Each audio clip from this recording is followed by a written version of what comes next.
अगर तुम लोगों के पटाखे खत्म हो गए तो मैं धमाका शुरू करूं।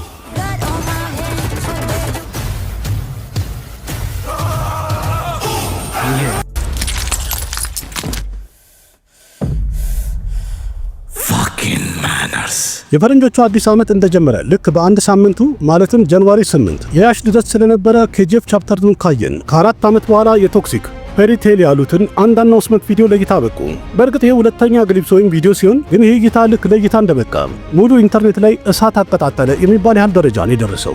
ይህ ቪዲዮ ከታየ በኋላ ምን ያህል ሪከርዶች ተመዘገቡና ተሰበሩ የሚለውን ማናችንም ከምናስበው በላይ ነው። ይህ ቪዲዮ በ24 ሰዓት ውስጥ ከ200 ሚሊዮን በላይ ቪው ያገኘ ሲሆን 5.5 ሚሊዮን ያህል ላይክ አግኝቷል።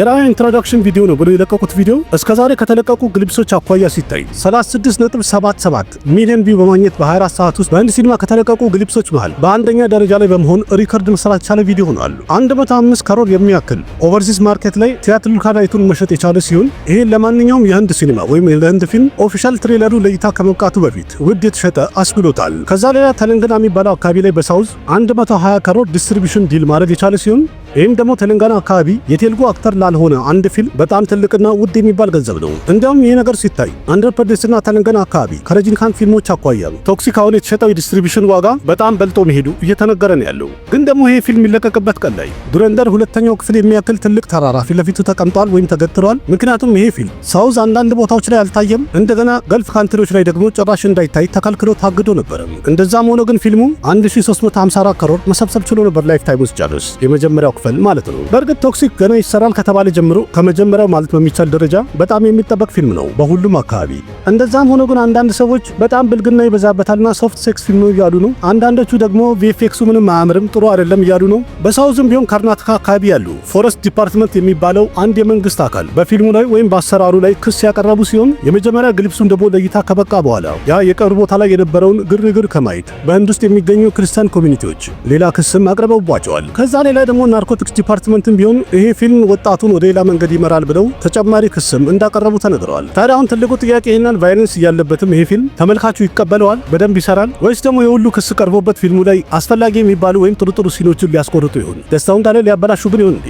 ከዛ ሌላ ደግሞ እስካሁን ድረስ ቪዲዮቹን በሚያሳዩ ሰዓት ላይ ወይም ቲዘሩ ላይም ሆነ ግሊፕሱ ላይ ሌላ የፊልሙን ካራክተር ማሳየት ሁሉ አልቻሉ። ይሄ ሌላ ማርኬቲንግ ስትራቴጂ ነው ወይስ ደግሞ ፊልሙ በያሽ የተነሳ ብቻ እንዲታይ ፈልገዋል? ሌላው ጥያቄ ደግሞ በፊልሙ ላይ ያሽ እውነትም ደመፌሶን ነው የሚጫወተው አይደለም የሚለው ነው። ይሄ ሁሉ ነገር ተፈጥሮም እንኳን ግን ያሽ ቶክሲክ ለተሰኘው ፊልም ምን አይነት ፕላን አድርጓል? ይህ ፊልም በእርጋታ የኬጂኤፍ ቻርተቱን ሪከርድ ሁሉ በጥሶና ሰባብሮ ይሄዳል ተብሎ ይገመታል። ግን ደግሞ ዱረንደርቱ አብሮ ክላክ በማድረጉ ምን ተጽዕኖ ይፈጥርበታል? እስቲ እነዚህ ነገሮች አንድ ላይ በዝርዝር ለማየት እንሞክር። ስለ ቲዘሩ እንኳን ሪቪው በደንብ አቅርቤላችኋለሁ። በጣም ብዙዎቻችሁም አይታችኋልም ተሳትፋችኋል። ብዙዎቻችሁ ግን አንዳንድ ቪዲዮዎችን ለምን አታቀርብም እያላችሁ አንዳንድ ጥያቄ ታደርጋላችሁ ኮሜንት ላይ። እኔም ምለው አዳዲስ የምለቀው ብቻ ነው እንዲብታዩት ወደ ኋላ መለስ በሉና ከታች ያሉን እዩ እንጂ በአጠቃላይ እኮ በአንድ አመት ውስጥ ብቻ 600 ቪዲዮ አካባቢ ልደርስ ነው ወይም በጣም ብዙ ቪዲዮዎች ያለው ወደ ኋላ መለስ ብላችሁ እዩ። በእርግጠኝነት ዩቲዩብ ላይ ስለ ህንድ ሲኒማ ከኔ የበለጠ በጣም ብዙ ቪዲዮዎችን በዝርዝር እንደዚህ የሚያቀርብ ሰው አለ ብዬ ለመናገር እንኳን የሚያስደፍረኝ ያህል ምንም አላየሁም። ስለዚህ ያለውን እያያችሁ የምትፈልጉትን ደግሞ ኮሜንት ላይ ጠይቁኝ። ቪዲዮቹን መለስ በሉና በደንብ አበጥሩ። ባዮግራፊም ቢሆን በጣም ብዙ ሰርቻለሁ። ወደ ዋና ርዕሳችን መለስ እንበል። በመጀመሪያ እንግዲህ የምናየው ከቲዘሩ ምን ተረድተናል የሚለው ነው።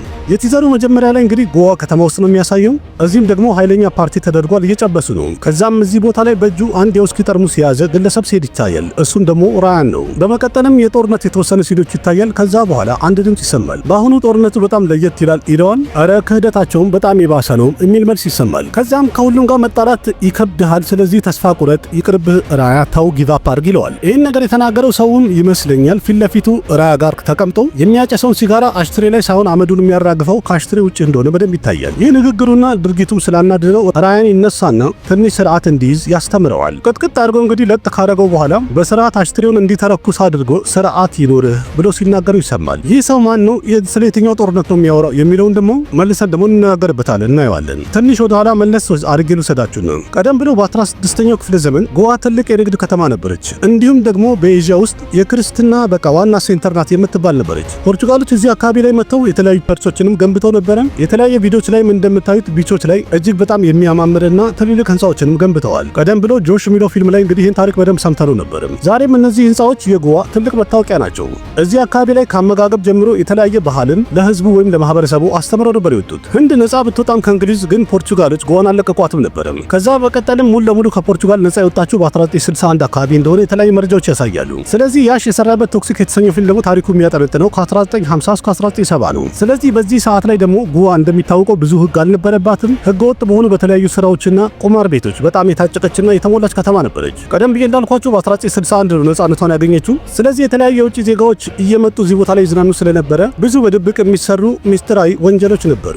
ከዛም ደግሞ አይነቱ ለየት ያለ ብዙ አይነት ቁማር የሚጫወቱ ነበሩ። ይሄን ያለ የተጠናከረና ትልቅ የሚባል ቁማር ቤቶች እንኳን አልነበሩም። ከዛ በኋላ ግን ህግ እየጠበቀና እየጸና በሄደ ሰዓት ላይ የተለያዩ በድብቅ የሚሰሩና አንደርግራውንድ የሆኑ ካዚኖችና ቁማር ቤቶች እየተፈለፈሉ ሄዱ። እስከ 1961 ድረስ ወይም ነጻ እስከምትወጣ ድረስ በዓለም አቀፍ ደረጃ ለመዝናኛ በጣም የምትመረጥና ትልቅ ሂል ስቴሽን ሆና ነበረ። እንዲያውም ገነት ናት ይሏታል። ማለትም በቃ ምን ልበላችሁ ያው ስሙን መጥቀስ ስለማልችል እንጂ የተለያዩ የጡዘት አይነቶች፣ የጨርሲ አይነቶች፣ ቺኮች፣ ሁሉም ነገር በደንብ ፓርቲ ይደረግበታል፣ ዘናፈታ ይሉባት ነበረ የአገሬው ዜጋም ሆነ ከውጭ የሚመጡ ሰዎች። ስለዚህ በዛ ሰዓት ላይ ህጉ እየጠበቀ ሲመጣ ነገሮች እየከረሩና አካሄዱን እየቀየረ ይመጣል። በ1970ዎቹ ደግሞ የተለያዩ ሀገራት ላይ ብዙ ህግ ይጸድቃል። የጎዋ ወደብ ላይ ከታይላንድና ከአምስተርዳም የተለያዩ የጡዘት አይነቶች እየመጡ እየገቡ ሄዱ። በዚህ ስራ በጣም ብዙ ሰዎች እንደተሳተፉ ይነገራል። እንዲሁም በሃይማኖታዊ ዕቃ መልክ እያደረጉም ያስገቡ እንደነገረም ይነገራል በታሪክ። ዛሬም ቢሆን በእርግጥ በድብቅ ጎዋ ውስጥ የተለያየ አይነት የቁማር አይነቶችና ብዙ ህገወጥ ስራዎች እንደሚሰሩ በደንብ ይነገራል። የህንድ ህግ እንደሚያሳየው ከሆነ በምንም አይነት ህግና በምንም አይነት መሰረት ቁማርን ማበረታታትና ህጋዊ ማድረግ በራሱ ህገ ወጥ ነው። ግን ደግሞ በቁማርና የዚህ ህግን በደንብ የተቀበሉት ጎዋ ውስጥ በ1976 አካባቢ ነው ይህን ህግ ያጻኑትና የተቀበሉት። ቢሆንም ግን ህጉ ቢጸናም በትክክል ተግባራዊ አልሆነም ነበረ።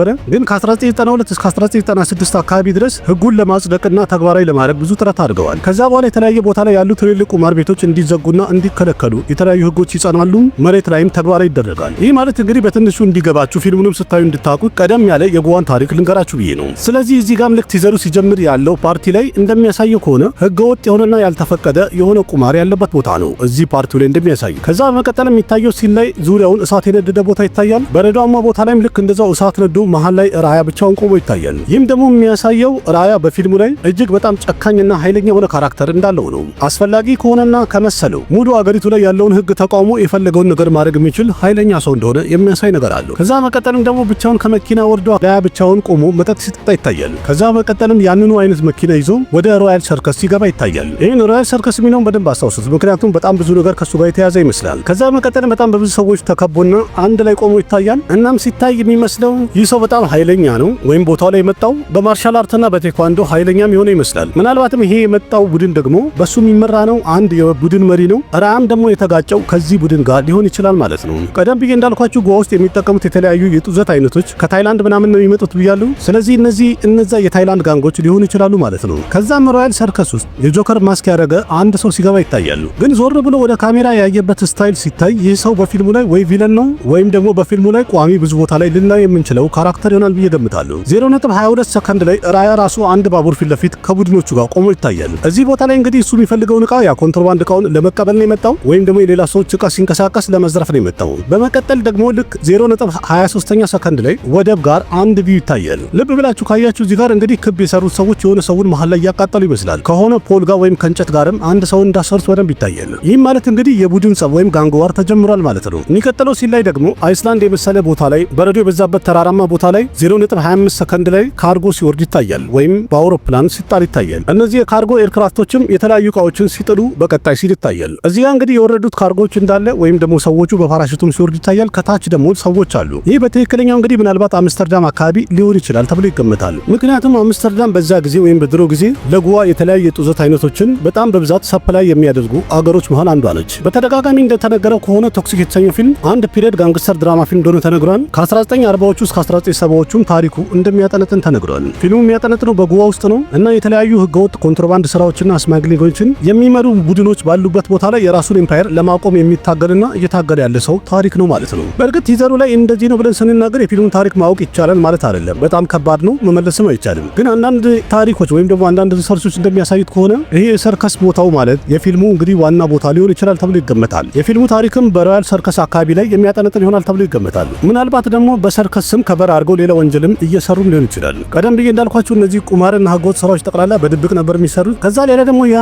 ጆከር ያደረገውን ሰው ራያ በጣም ብሩታል በሚባል በጭካኔ ሲገለው ይታያል። ይህም ማለት ደግሞ ራያ ፊት ለፊት ማንኛውም ጋንግስተርም ሆነ ጋንግ እንዲቆም አይፈለግም ወይም ይቆም የለም ማለት ነው። ወይም የጆከር ማስክ ያደረገው ሰውዬ የራያን መኪና ይዞ የቀብር ቦታ ላይ የሄደውና ከዛ ከትንሽ ደቂቃ በኋላ ያፈነዳውም ሰው ሊሆን ይችላል። ይህን ነገር ደግሞ ያው የራያ አናውንስመንት ቪዲዮ ላይ በደንብ አይተነዋል። እዚህ ጋርም እንግዲህ አባቱ ወይም አንድ ሰው የሚናገረው የልጄ የቀብር ስነ ስርዓት በስነ ስርዓት እንዲፈጸም ፈልጋለሁ ወይም በሰላም እንዲፈጸም ፈልጋለሁ ሲል ይሰማል። በሰላም የቀብር ስነ ስርዓቱ እንዲፈጸም ፈልጋለሁ ያለው እንግዲህ ምናልባት ራያ እዚህ ጋር ሲያስረዳው የነበረውና ከሁሉም ጋር መጣራት ሊከብድ ይችላል ይቅርብህ ያለው ሰው መጨረሻም በአሽትሬ ያስተኛውና የገደለው ሰው ጊቭ አፕ አድርግ ራያ ያለው ግለሰብ ምናልባትም የሱ ሬሳ ሊሆን ይችላል። ወይም ይሄ ሰው እየተናገረ የነበረው እንግዲህ ከ1961 በኋላ ሊሆን ይችላል። ምክንያቱም ጎዋ ከፖርቱጋሎች ነጻ ከወጣች በኋላ ከሁሉም ጋር መጣላታችንም ይከብዳል ይቅርብህ እያለው ነበር ማለት ነው። ምክንያቱም ነጻነቷን ካገኘች በኋላ ጎዋ የተለያዩ አዳዲስ ጋንጎች እንደ አዲስ ብቅ ብቅ ያሉበት ሰዓት ሊሆን ይችላል። ሁሉም እንግዲህ ግምት ነው። ግን ደግሞ አሁን ላይ ደብል ፌስ ነው አይደለም የሚለውን ጥያቄ ደግሞ መለስ ብለን ስናየው ቲዘሩ በሚያበቃ ሰዓት ላይ ያሽን ክሊን ሼቭ አድርጎ ወይም ጸጥለጥ አድርጎ ተቆርጦ ጺሙን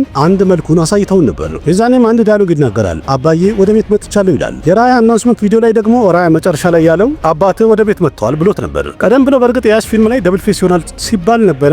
ግን ትልቁ ጥያቄ ነበረው በስተርጅናና በወጣትነት ድሮና ዘንድሮ ነው የሚያሳየው ወይስ ደግሞ ያሽ በፊልሙ ላይ አባትና ልጅ ሆኖ ሁለቱንም ገጸ ባህሪ ይጫወታል እየተባለ ነበር። ግን አሁን ወተቱና ውሃው ንጽት ብሎ ወይም ጥርት ብሎ ግልጽ ወጥቷል ታይተዋል። ምክንያቱም በፊልሙ ላይ ያሽ አባትና ልጅ ሆኖ ነው የሚጫወተው ተብሏል። እና ያሽ ክሊን ሼቭ ያደረገው ወይም ልጅ ሆኖ የሚጫወተው ሁለተኛው ካራክተሩ ስሙ ቲኬት ይሆናል ተብሏል። በእርግጥ የቶክሲክን አናውንስመንት ቪዲዮም ሆነ ቲዘሩን ኦፊሻል ቲዘሩን አይቶ ይህን ጥያቄ መጠየቅ ኖርማል ነው፣ ግልጽ ነው። ያም ደግሞ ሌላ ተዋናዮችን ለምን አላሳዩንም የሚለው ጥያቄ ነው። ምክንያቱም ሁሉም ፊልሞች ካየን ገና ከመጀመሪያ ጀምሮ ስታር ፓወራቸውን ማሳየት ይፈልጋሉ። ማን ተዋናይ ያለ የሚለው በጣም ትልቅ ዋጋ አለው። ግን ጊቱ ሞንዳስና ያሽ በዚህ ፊልማቸው ላይ እጅግ በጣም የታሰበበትና ለየት ያለ እቅድ ያሰቡ ይመስላል።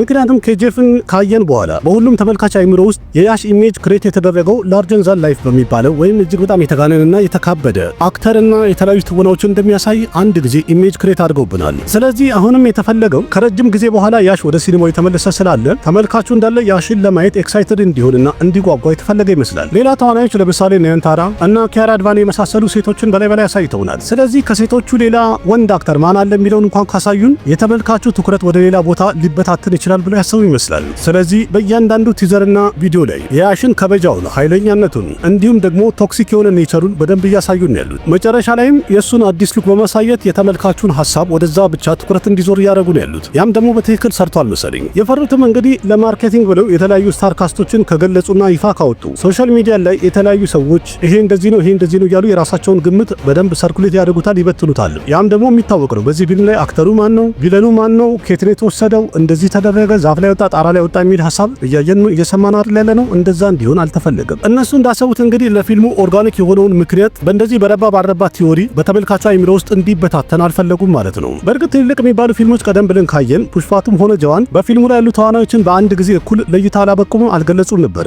እነሱም የተጠቀሙ የነበሩት ፊት ለፊት ያቆሙት አክተር የሱን ስታር ፓወር ለመጠቀም ነበር የጣሩት። የፑሽፓንም ቢሆን አዲስ መልኩን ወይም ደግሞ ሉኩን እንዲያዩ ሰዎች አድርገዋል። ከዛ ሌላ ብዙ ካራክተርም አልቀላቀሉም ነበር። እስከ መጨረሻ ድረስ ቪለኑንም አልገለጹም ነበር። የፊልሙ ሃይፕም እስከ መጨረሻ ድረስ ከፍ እንዲል አድርጎታልም ጠቅሞታል የሚባል ስትራቴጂ ነበር። ቀጥለን ምናየው እንግዲህ ዱረንደር የተሰኘው ፊልም ምን ኢምፓክት ያደርግበታል፣ ምን አይነት ጫና ያደርስበታል በቶክሲክ ላይ የሚለው ነው። ዱረንደር ቱና ቶክሲክ በአንድ ቀን መለቀቃቸውና ክላሽ ማድረጋቸው በህንድ ሲኒማ ታሪክ እጅግ በጣም ከፍተኛ ጫጫታ የሚፈጠር ትልቅ ክላሽ ይሆናል ተብሎ ይጠበቃል። እንደሚታወቀው ሁለቱም ፊልሞች ማርች 19 2026 ለሲኒማ ይበቃሉ ተብሏል፣ ሎክ ተደርጓል። ስለዚህ በዕለቱ ከፍተኛ ግርግር መፈጠሩ ግድ ነው። ዱረንደር የመጀመሪያው ክፍል ባልተጠበቀ መልኩ እጅግ በጣም በከፍተኛ ሁኔታ ስኬትን ያስተናገደና በጣም በተመልካች የተወደደ ፊልም ነበር። በሂንዲ ብቻ ተለቆም ሪኮርድ የሰበረ ምርጥ ገንዘብ መሰብሰብ ችሎ ነበር። ቀጣይ ታሪኩን ይዞ እየመጣ ስላለ ሁለተኛው ክፍል በሰሜኑ በኩል በጣም ከፍተኛና ብዙ ስክሪን እንደሚያገኝ ምንም ጥርጥር የለውም። በአረብ ሀገራት ላይ ፊልሙ እንዳይታይ ስለተከለከለ ብዙም ጫና ይደርስበታል አይባልም። ለምን የመጀመሪያው ክፍልም ተከልክሎም እንኳን ስኬትን አስተናግዶ ነበር። ያሽ ደግሞ ቶክሲክ የተሰኘው ፊልም ማስመሳሪያ የሆነ ድምቅ ያለ ፊልም እንደሆነ እያሳዩን ያሉት። ስለዚህ በሳውዝ ቤልትና ሲንግል ስክሪን ላይ በጣም ብዙ ተመልካች ያገኛል ተብሎ ይጠበቃል። ግን ደግሞ ዱረንደር በደቡብ አይሰቀልም ማለት አይደለም። በጣም አስደንጋጩ ዜና ልንገራችሁና ዱረንደር በሂንዲ ተለቆ ለዛውም ደብ ሳይደረግ ከርናተካ አካባቢ ፊልሙ ለእይታ ከበቃ በኋላ መጀመሪያ 55 ከሮ አካባቢ መሰብሰብ ችሎ ነበር። ላይፍ ታይም ውስጥ ጨርስ በአጠቃላይ 70 ከሮ አካባቢ መሰብሰብ ችሎ ወርዶ ነበር። ስለዚህ ሁለተኛው ፊልም በጣም ተወዳጅ ከሆነ የያሽ ፊልም ወይም ቶክሲክ ሜዳይ ነው ብሎ የሚዝናናበት ቦታ ላይ እንኳን በመግባት ፊልሙ ገቢውን ሊሻማውና ምርጥ ገንዘብ ሰብስቦም ሊመለስ ይችላል ማለት ነው። ልክ እንደ መጀመሪያው ክፍልም አሁንም ተወዳጅ ከሆነ ፊልሙ በቶክሲክ ገቢ ላይም በሳውዝም ቢሆን ትልቅ ጫና ይፈጥርበታል ተብሎ ይፈራል። ከዛ ሌላ የአሽ ቶክሲክ የተሰኘው ፊልም በፓኔሊያ ነው የሚለቀቀው። ስለዚህ ማስ ኦዲየንሶች በጣም ይወዱታልም ይቀበሉታል ተብሎ ይጠበቃል። ያ ደግሞ በሰሜኑ በኩል ያሉ ሲንግል ስክሪን ተመልካቾችን በደንብ ሊስብ ይችላል፣ ከፍተኛ ገንዘብ ሊሰበስብ ይችላል ተብሎ ይፈራል። በእርግጥ መርሳት የሌለብን ወደ ኋላ ስናየው የአንድ ፊልም ታሪኩ ምን ያህል ወሳኝ እንደሆነ ከመላለም ኢንዱስትሪ የወጣው ማርኮ የተሰኘው ፊልም በአንድ ሳምንት ውስጥ ከ300 ተነስቶ እንዴት 3000 ስክሪኖችን በአንድ ጊዜ ማግኘት እንደቻለ የማንረሳው ክስተት ነው። ለዛውም ኩሽፓቱ የሚያክል ትልቅ ማዕበል በተነሳበትና በተፋፋመበት ሰዓት ነበር ይሄን ያደረገው። ኩሽፓቱ እንደሚታወቀው ለእይታ ይበቃ የነበረው ዲሴምበር 5 2024 ላይ ነበረ። ከዛም ከ15 ቀን በኋላ ዲሴምበር 20 2024 ላይ በመላለም ብቻ ለእይታ ይበቃ የነበረ ፊልም ተመልካቹ አስገድዶ በሂንዲ ደብ ተደርጎ እንደቀረበና ለእይታ እንደበቃ መቼ ሳንረሳው ማለት። እንደዛም ሆኖ ማርኮ የተሰኘው ፊልም በጣም ምርጥ ገንዘብ መሰብሰብ ችሎ ነበር። የተለያዩ የገበያ ጥናት ባለሙያዎች እንደሚናገር ከሆነ ህንድ እንኳን ይሄን ሀብታም የበዛባት ሀገር አይደለችም። በአንድ ሳምንት ውስጥ ወይም በአንድ ቀን ውስጥ ሁለት ውድ የሆኑ ፊልሞችን ትኬት ቆርጠው መግባት የሚችል ብዙ ማህበረሰብ አለ ተብሎ አይገመትም። ትልልቅ መልቲፕሌክስ የሚባሉ ሲኒማ ቤቶች ውስጥ ከ300 እስከ 500 የህንድ ሩፒ ትኬት እንደሚሸጥ ወይም ደግሞ የፊልም መግቢያ እንደሆነ ብዙ መረጃዎች ያሳያሉ። ይህንንም በኢትዮጵያ ብር ስናየው ከ550 እስከ 850 ብር ማለት ነው አንድ ትኬት። ታዋቂ ዳይሬክተሮችም ቢሆን ምሳሌ ሰንጀይ ጉፕታ እንዳለው ከሆነ ይሄ ክላሽ ቢገባቸውም ባይገባቸውም ግን የአንደኛውን ፊልም ገቢ አንደኛው ፊልም ይበላበታል ይውጥበታል ብለዋል። ራም ጎፓል ቨርማማ ይህንን ክላሽ ድሮክሲክ ብየዋለሁ ብለዋል። ያሽ እንኳን ያው ቀደም ያሉ ፊልሞችን ብንለይ ሁሉም ፊልሞቹ ልክ እንደ አንድ ኢቨንት ነው የሚከበሩት። ስለዚህ ከትልቅ ፊልም ጋር ክላሽ ማድረጉ ከሱ ብራንድ ጋር የሚሄድ ነገር አይደለም፣ የሱ ስትራቴጂም አይደለም ከነጨራሹ። ምናልባትም ይህን ውሳኔ እንግዲህ በመጨረሻ ያጸናውም ቅርብ ጊዜ እንደተነገረው ከሆነ ፊልማቸውን የሚለቁበትን ቀን የዱረንደር 2 ፊልም ሜከሮች ሳያናግሩትና ሳያስፈቅዱት ጸጥ ብለው አናውንስ ማድረጋቸው ያስቀየመውም ይመስላል። ዋናው ነገር ደግሞ ያው የያሽን ብናይ ከረጅም ጊዜ በኋላ ወደ ሲኒማ እየተመለሰ ስለሆነ አድናቂዎቹም እየጠበቁት ነው ያሉት። በተለይ ደግሞ እንደሚታወቀው ኬጂኤፍ2ን ካየን በኋላ ቀጣይ ፊልሙን እየጠበቅን እያለ ቶክሲክን ይዞ ይመጣል ተባለ። ስለዚህ ይሄ በጣም የሚጠበቅ ፊልም ነው። ስለዚህ ሁለቱም ትልልቅ ፊልሞች ናቸው። በዚህ ሰዓት ላይ እንግዲህ ሁለቱም ፊልሞች ትልልቅ ስለሆኑ ያለው ስክሪን እንግዲህ ለሁለቱም ይካፈላል ማለት ነው። ጉዳቱ በእርግጥ በሁለቱም በኩል ያለው ሲንገም አጌንና ቡልቡልያ የሚያክሉ ፊልሞች እንኳን ክላሽ ባደረጉ ሰዓት ላይ የገበያ ጥናት ባለሙያ የሆነው ታዋቂው ተረን አደርስም ይህን ነገር በግልጽ ተናግሮ ነበረ። Shows divided, audience divided. Now when that happens, obviously you are only harming the prospects, the business prospects of your film. Perhaps your film could have done, may have done a lifetime business of 300 crores, 400 crores, 500 crores. Had the potential maybe. ግን እዚህ ጋር አሁን ትልቁ መረሳት የሌለበት ነገር ቶክሲክ አንድ ፊልም ብቻ ነው ለህንድ ተመልካቾች። ዱረንደር ግን አሁንም በድጋሚ እናገራለሁ ፊልም ብቻ አይደለም፣ የሀገራቸው ጉዳይ ነው። ከዚህ በፊትም ተናግሬ ነበረ። እንዴት አድርጎ የሀገራቸው የስለላ ቡድን ሚስጥራዊ ሰው በመላክ በፓኪስታን ውስጥ ያሉትን የተለያዩ አሸባሪዎችን ወደ ሀገራቸው ገብተው ንጹሃን ዜጎቻቸውን እንዲገሉ ያደረጉ ሰዎችን በምን አይነት መንገድና በብልሃት እንደተበቀሉ የሚያሳዩበት ፊልም ነው።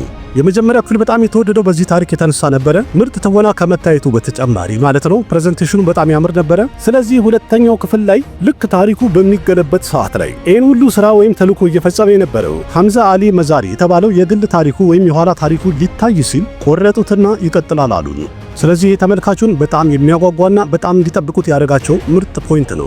በዛ ላይ ደግሞ አሁን ሁለተኛው ክፍል ላይ የተለያዩ ካራክተሮች እንደተጨመሩ ተነግሯል። ይህም ደግሞ ፊልሙን በጣም የሚያጓጓ አድርጎታል። የመጀመሪያው ክፍል ላይ በጣም ተወዳጅ የነበረው ረህማን ደኬትም አሁን ይመለሳል መባሉ ደግሞ ተመልካቹ በጣም ወዶታል። በእርግጥ ይሄ ተመለሰው ተመልካቹ በጣም ስለወደደውና ስለፈለገው እንጂ ስክሪፕት ላይ የነበረ ካራክተር አልነበረም ሁለተኛው ላይ ማለት ነው። ይህም ዜና በራሱ ደግሞ ፊልሙን ተመልካቹ እንዲያየው እንዲጠብቀውና እንዲገባ በጣም ትልቅ ምክንያት ይሆናል የተባለ ዋና ጉዳይ ነው። ክላሽ ባያደረጉ እርግጠኛ ነኝ ሁለቱም ፊልሞች በጣም ትልቅ ገንዘብ ይሰበስቡ ነበር። ግን አሁን አንድ ጊዜ ገግመዋልና በእለቱ ምን ያህል ገንዘብ ይሰበስባሉ፣ ማን የበለጠ ይሰበስባል፣ ምን ያህል ርቀትስ ይሄዳሉ የሚለውን እንዲሁም ታሪካቸው እንዴት ይሆናል የሚለውን እድሜና ጤናውን ይስጠን ጊዜው ሲደርስ አብረን ምን ይሆናል። በእርግጥ እለቱ የኢድ ረፍት ያለበት ስለሆነ ለፊልም በጣም አመቺ ነው። ረዘም ያለ ዊኬንድ ፊት ለፊታቸው ስላለ ያንን እንግዲህ በደንብ ይሸቅሉበታል። 4-5 ቀን ጋፕ አላቸው። ስለዚህ ቶክሲክ የፈለገ ነገሩ ቢያምር ዱረንደር በቀላል የሚታይ ፊልም አይደለም። ለምን ማህበረሰቡን በትክክል የሚያሳይ ፊልም ነው። ቶክሲክ ደግሞ ያው ርዕሱ እንደሚያስታውቀው ፌሪ ቴል ብለው ሰይመውታል። አንድ ተረት የሚመስል ፊልም ነው። ስለዚህ አንድ ፊክሽናል ታሪክን ነው የሚያሳዩን። ዱረንደር ግን ሪያሊቲውን ወይም እውነታውን ስለሚያሳይ በጣም የሚጠበቅ አድርጎታል። ቶክሲክም ደግሞ እንደ ፊልም በጣም የሚያዝናና ነው። እኛ እንግዲህ ከዚህ የምናገኘው ነገር ቢኖር ምርጥ ፊልምን እልቅ ጥንቅቅ ያለና ጽድት ያለ ነገርን የማየት እድል እናገኛለን። ለምን ተመልካቾች ነንና። ማን በለጠ የሚለውን ባናይም ግን የሁለቱ ፊልም ፉክክር እንዲሁም በቀጣይ የሚወጡ በጣም ብዙ ፊልሞች ከዚህ በኋላ የህንድ ሲኒማ ያ የድሮውና የተለያዩ ፌስቡክ እና ቲክቶከሮች የሚቀዱ የሚቀልዱበት አይነት ሲኒማ እንደማይኖርና እንደማይሰራ በደንብ እያሳዩን ያሉት። ምክንያቱም በጀታቸውን ከፍ አድርገዋል። የፊልም ስኬላቸውን በጣም ጣራ ሰቅለውታል። ዛሬ ላይ ዓለም ባለችበት ስታንዳርድና ደረጃ ጽድት ያለ ፊልም እያቀረቡልን ያሉት። ምንም እንኳን ክላሽ ማድረጋቸው እንደ ቢዝነስ ቢጎዳቸውም ግን ፉክክሩ ለተመልካቹ ጥሩ ውጤት እያመጣ ነው ያለው። ቀደም ብሎ ሲነገር እንደነበረውም የታሸ ስራ ሁል ጊዜ ለተመልካች ያረካል። ፉክክሩ በበዛ ቁጥር እኛ ጥሩ ነገር እናያለን። ስለዚህ እነሱን እየደገፍን እከሌ ከከሌ ብለን መባላት ሳይሆን ወይም መጣላት መናቆር ሳይሆን እኛ ተመልካቾች ነን። የኛ ሆነ ነገር ምንም የለም። እኛ ገለልተኛ ወገኖች ነን፣ ሶስተኛ ወገን ነን። ስለዚህ በእነሱ ምክንያት ለመጣላትና ለመባላት ምንም ምክንያት የለንም። ይህንን አስምሩበት። ሁል ጊዜ ጥሩ ነገር ይዘው ከመጡ እናያለን። ለማንኛውም በአጠቃላይ ሲጨርስላችሁ እንግዲህ ይሄ ነው። ምክር አላብዛባችሁ፣ ይገባችኋል። ለማንኛውም ቪዲዮ ከተመቻችሁ ላይክ አድርጉ፣ ያላችሁን ሀሳብ አስተያየት በኮሜንት ግለጹ፣ ለጓደኞቻችሁም ሼር አድርጉ። ልክ እንደዚህ ከህንድ ሲኒማ ጋር የተያያዙ በጣም ብዙ መረጃዎችን አንዳንድ እያልኩኝ አቀርብላችኋለሁኝ። ተሳተፉ፣ ላይክ አድርጉ፣ ሰብስክራይብ አድርጉ፣ ኮሜንት አድርጉ፣ ለጓደኞቻችሁም ሼር አድርጉ። አቅራቢያችሁ ቃሲም መካ ነበርኩኝ። በሌላ ምርጥ ቪዲዮ በድጋሚ እስከምንገናኝ ደህና ሁኑ። ባባይ ना जाने कैसा एहसास है बुझती नहीं है क्या प्यास है क्या नशा इस प्यार का मुझ पे सनम छाने लगा कोई न जाने क्यों चैन होता है क्या करूँ कुछ कुछ होता है क्या करूँ हाय कुछ कुछ होता है।